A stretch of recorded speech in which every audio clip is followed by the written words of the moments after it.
Mario. Yo quisiera comentar brevemente la brillante exposición de Octavio.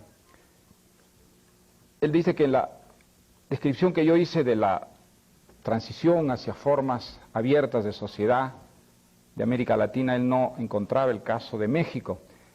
Y al describir el caso de México, en cierta forma, tengo la impresión que ha exonerado a México de lo que ha sido la tradición dictatorial latinoamericana. Espero no parecer demasiado inelegante, por decir lo que voy a decir. Yo no creo que se pueda exonerar a México de esa tradición de dictaduras latinoamericanas.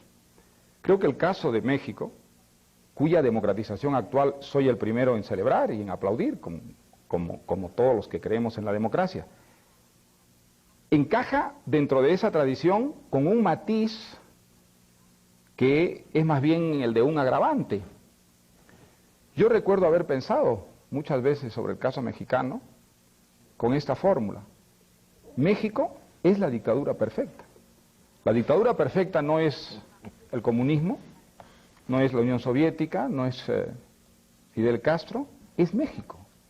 Porque es la dictadura camuflada de tal modo que puede parecer no ser una dictadura, pero tiene, de hecho, si uno escarba, todas las características de la dictadura, la permanencia, no de un hombre, pero sí de un partido que es inamovible, un partido que concede suficiente espacio para la crítica en la medida en que esa crítica le sirve, porque confirma que es un partido democrático, pero que suprime por todos los medios, incluso los peores, aquella crítica que de alguna manera pone en peligro su permanencia.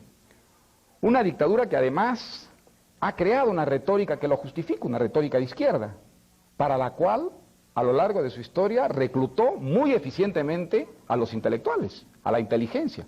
Yo no creo que haya en América Latina ningún caso de sistema de dictadura que haya reclutado tan eficientemente al medio intelectual, sobornándolo de una manera muy sutil, a través de trabajos, a través de nombramientos, a través de cargos públicos, sin exigirle una adulación sistemática, como hacen los dictadores vulgares. Por el contrario, pidiéndole más bien una actitud crítica, porque esa era la mejor manera de garantizar la permanencia de ese partido en el poder. Un partido de hecho único, porque era el partido que financiaba a los partidos opositores. Esa dictadura es una dictadura, es decir, puede tener otro nombre, una dictadura muy sui generis, muy especial, muy diferente, pero tanto es una dictadura que todas las dictaduras latinoamericanas, desde que yo tengo uso de razón, han tratado de crear algo equivalente al PRI en sus propios países. En el Perú, el dictador Velasco trató con todo su equipo de intelectuales reclutados de formar una especie de PRI peruano y no funcionó. Y Alan García trató de crear un PRI peruano.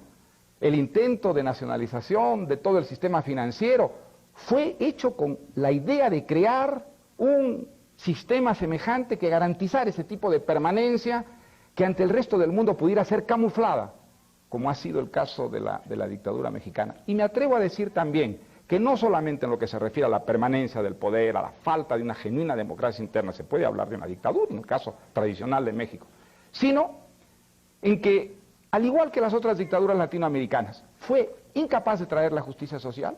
No creo que se pueda decir que en México haya una mejor distribución de la riqueza que en el país promedio latinoamericano. Creo que las desigualdades son tan grandes y originadas por las mismas razones de injusticia social, de corrupción que en otros países latinoamericanos. Entonces, la dictadura tuvo también, en el caso de México, las mismas consecuencias que tienen las otras dictaduras latinoamericanas. Es verdad que ha habido una crítica interna muy talentosa, muy generosa, muy valerosa de muchos intelectuales mexicanos, naturalmente, entre ellos Octavio Paz, sin ninguna duda. Pero creo que es muy importante también denunciar el caso mexicano, y espero que no se me considere pues como un mal invitado, por decirlo de esa manera, pero como esto se está democratizando y este país ahora se abre a la libertad, quiero ponerlo a prueba, y quiero poder decirlo aquí abiertamente, porque eso lo he pensado yo desde la primera vez que vine a México, un país que por otra parte pues yo admiro y quiero tanto. Creo que es muy importante que también en el caso de México se diga que aquí se vivió y se ha vivido durante décadas con unos matices muy particulares, muy especiales, el fenómeno de la dictadura latinoamericana. La Revolución Mexicana tiene cosas admirables, sin ninguna duda. La más importante tal vez aquella que mencionó Octavio, la reivindicación de un pasado, la reivindicación de la tradición prehispánica que ha sido asumida con orgullo por el pueblo mexicano, como no ha sido asumida en otros países, por ejemplo, en el mío. Eso es una, indudablemente, contribución muy positiva.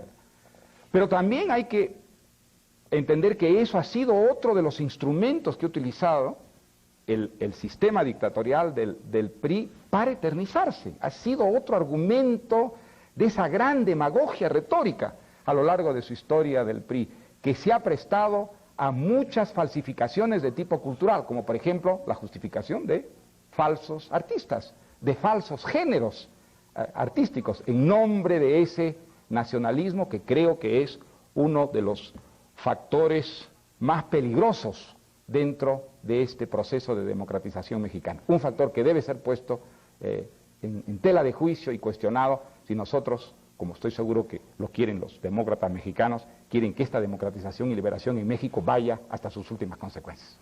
Hay que agradecerle mucho a Vargas Llosa esta intervención valiente sobre la dictadura, o quizá habría que llamarla dictablanda. La dictablanda, yo me gustaría hacer una pequeña rectificación por amor a la precisión intelectual. Yo hablé de sistema hegemónico de dominación, porque yo como escritor y como intelectual prefiero la precisión. No se puede hablar de dictadura.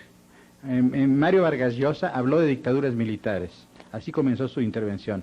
En México, es un hecho, no ha habido dictaduras militares. Y agregué, pero sí hemos padecido la dominación hegemónica de un partido. Esto es una distinción fundamental y esencial. Todo lo demás que ha dicho Mario Vargas Llosa es un motivo de discusión, pero sí hay que poner muy en claro que en México hemos tenido un sistema de dominación hegemónica de un partido. Eso no es, querido Enrique Krause, tampoco dictablanda ni dictadura. Es un sistema peculiar y no único de México, de los países.